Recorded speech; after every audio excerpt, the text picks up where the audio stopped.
get set to go racing. Oliver Askew with Rinus VeeKay, his points rival, just to his outside. They await the green flag. Coming down the straightaway, the green flag flies. We're racing here at Gateway, and this time it's Oliver Askew and Rinus VeeKay as expected. Askew and VeeKay side by side through turn number 1 and turn number 2. Neither one of them, Anders, giving up any room. And Rinus VeeKay doing everything he can to hang it around the outside. He could be in a good position here coming into turn 3, putting the squeeze here on Oliver Askew into turn 3. And that is David Malukas, you saw, that decided to go to the outside and kind of trail along in that air of Rinus VeeKay. Now all of a sudden Malukas is side by side, going to tuck in right behind Oliver Askew. Rinus VeeKay now leads after one lap. Yeah, and David Malukas now looking up the inside, but thinks better of it as Toby Sowery here up the inside of Dalton Kellett, who we're on board with. So a lot of action here on the opening couple of laps. That gap guard machine of Toby Sowery that you see in Dalton Kellett, that's the battle for 5th. Ryan Norman runs in 4th place. The defending winner now has Dalton Kellett to his inside. Norman will shut that door. Rinus VeeKay, as we check back up front, about a 5-car length advantage over Oliver Askew. Wow, and did you just see how much time there Dalton Kellett lost trying to dive down to the inside of turn 3? Very, very easy to do there. You get tempted into turning in super narrow underneath the car in front of you, but then as soon as you get that dirty air, then you lose all sorts of grip. So he's going to have to fend off the advances here of Toby Sowery into turn 3. Entering turn 3, Sowery again going to get to the bottom, trying to get on Dalton Kellett. Kellett able to close the door momentarily, but Toby Sowery now uses that inside line. He will now take that 5th spot. And now let's see, what can Dalton Kellett do into turn 1? Can he hang it around the outside? Not an easy thing to do here. Not as much grip up high, so you can see. Oh, and almost loses it. Toby Sowery, did you see that? Rallycross style, almost loops it around. Toby Sowery, what a save.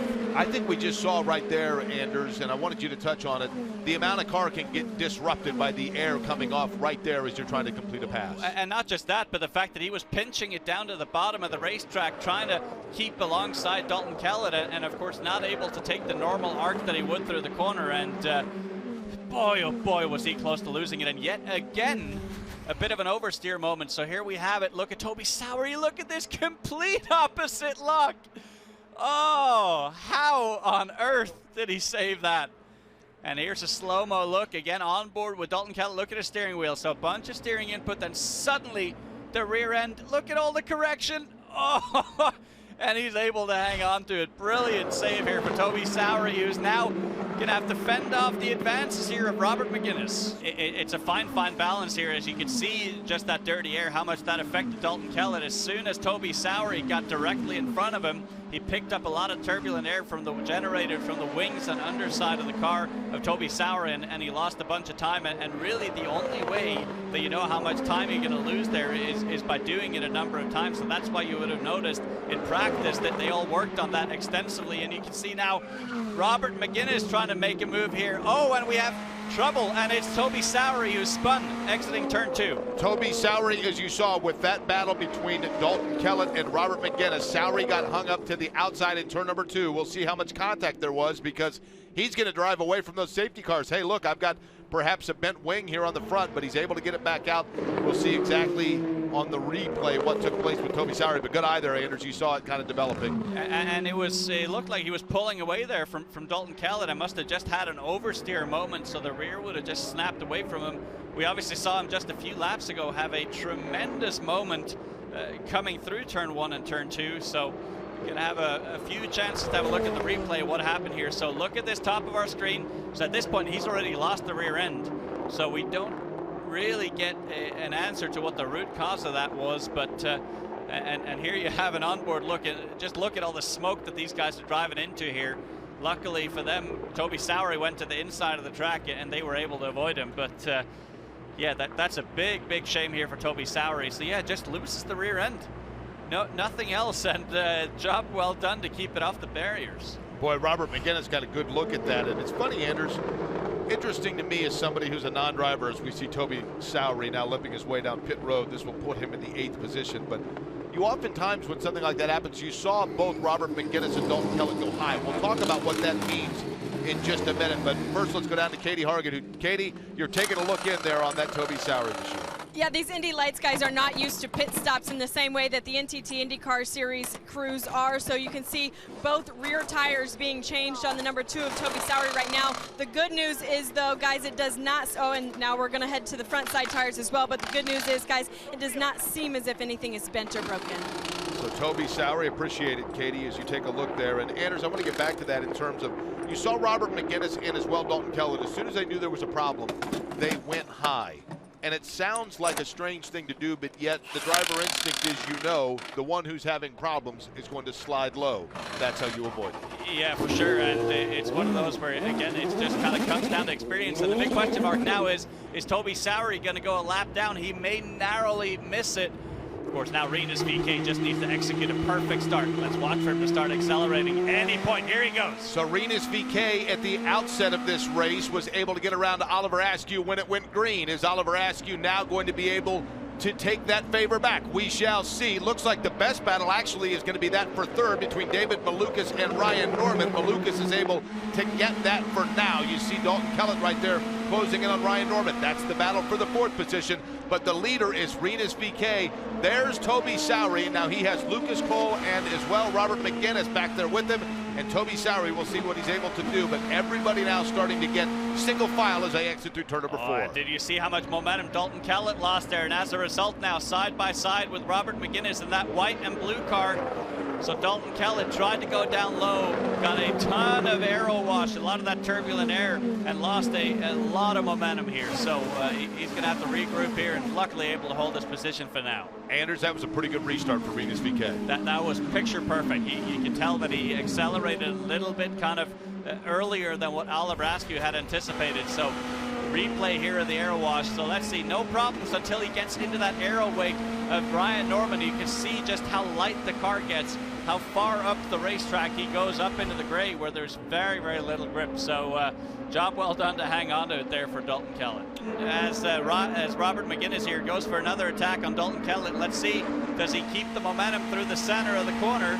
He does for now, but Dalton Kellett, look at this, he's an absolute bullet down the straightaways. So I think Juncos Racing have actually trimmed his car out a little bit, which means that they've reduced some downforce. So you can notice the rear wing angle is a little bit more laid back than that of Robert McGinnis, which loses you time through the corners but helps you down the straightaways. So I think that's really, really helping Dalton Kellett down the straightaways. And let's see, Robert McGinnis looks to have cleared him right now, but Dalton Kellett should have the straightaway speed here to have a counter attack on Robert McGinnis. Look at this, look at how quickly he sucks back up. This is the battle for 5th. Dalton Kellett trying to get it back from Robert McGinnis in the 27 car. And again, Dalton Kellett just behind him. That's that white machine with the light green teal on it. Robert McGinnis, Dalton Kellett, and then behind him, Lucas Cole. Jake Query along with Anders Crone. Katie Hargett is down on pit road. We are in Madison, Illinois at the Worldwide Technology Raceway here just across the Mississippi River from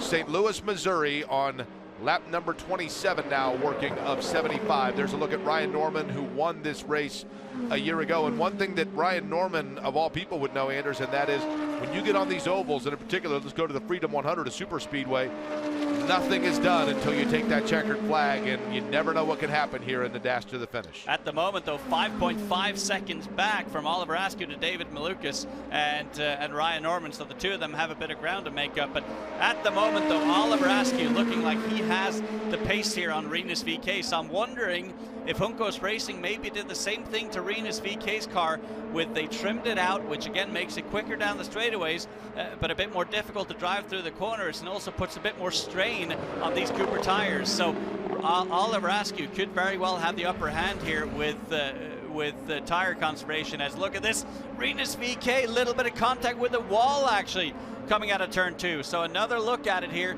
You can see just first loose at the front end, and then just washes right up into the gray and into the wall. Was that enough contact in any way to disrupt the balance of his car? I think it was a small enough hit to where it wasn't, but I think the more worrying concern here for Rinus VeeKay is the fact that his car is falling off. You know, it's fallen off a cliff here, whereas Oliver Askew's only looking like he's getting stronger and stronger. So It's going to be a difficult challenge here for Rinus VeeKay to try and hold off Oliver Askew with, still over half the race to go. Now he's really starting to figure it out as Oliver Askew. He's really trying to work here. And as Rinus VeeKay's tires are falling off, it's now 0.2 of a second here across the line. 25 laps to go. He is right there, Oliver Askew. And as a matter of fact, probably what he's thinking about now, keep in mind, Anders, as Michael Andretti, the team owner for Oliver Askew, looks on. You got to figure if you're Askew as well, you got to be careful though to not get too disruptive in the air, because you still have some points to think about here, because your points lead is still 38. Yeah, you absolutely do, and I don't think Oliver Askew is going to be making a mistake though. So across the line they go, 2.5 tenths this time by, so pretty stationary, but I think it's safe to say that there is absolutely contact now, and all it's going to take from Rinus VeeKay is a small moment, a slight oversteer, and Oliver Askew is going to be there to pounce. So this is still a long race to go, and it's going to be difficult for Rinus VeeKay to hold on. Askew looks like he's looking to the inside, then also off the corners, kind of looking to the outside as well, just trying to figure out, and now we'll see if he makes his move on Rinus VeeKay. So Rinus VeeKay, smartly enough, goes to the inside to defend, but Oliver Askew tries to hang it around the outside. Can he hang it around? And it looks like he can. Oh, this is fantastic. Boy, Rinus VeeKay finally decided to go ahead and tuck it. Now he's going to try to use that air to slingshot himself back into the inside here of Oliver Askew. But it's difficult here when you're pinched to the inside.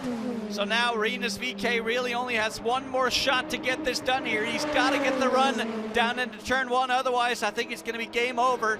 Can't get it done. And I think now it's going to be Oliver Askew sailing away from Rinus VeeKay. Rinus VeeKay's tires absolutely shot at this point. A lighter aero load on his car. Oliver Askew conserving his tires much more in that Andretti Autosport car, and unfortunately I think unless there's a restart, this is going to be game over here for Rinus VeeKay. Katie? Jake, I always love little tidbits about these drivers that can show their personality. And Oliver Askew, when he passed Rinus VeeKay for the lead there, came over the radio to his engineer, Doug Zisters. You see him there in the lower right corner, and he told Doug, "See you later, Rinus." So certainly sees the competitive side of these drivers. I like it.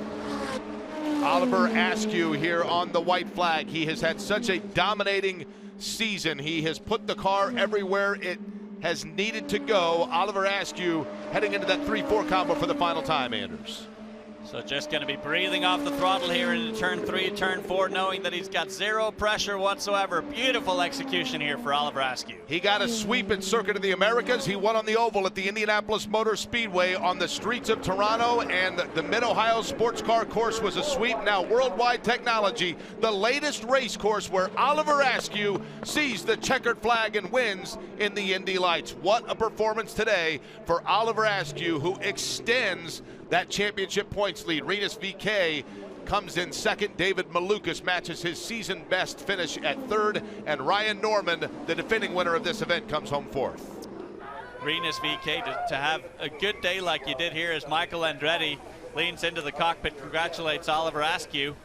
Maybe he's saying, hey, how about we go IndyCar racing next year, huh? What do you say? Michael Andretti, everybody coming in to give congratulations to Oliver Askew, and you can bet that's just one of the teams that will be vying for the services of this young man when he is ready to make the jump to the NTT IndyCar Series, but he has put himself that much closer to getting that scholarship and trying to win the points championship here in the Indy Lights. Friends and family here, Oliver, you told me that what set you apart was your preparation for each race. What set you apart today was that preparation for the pass on Rinus VeeKay. What did you learn while you were behind him?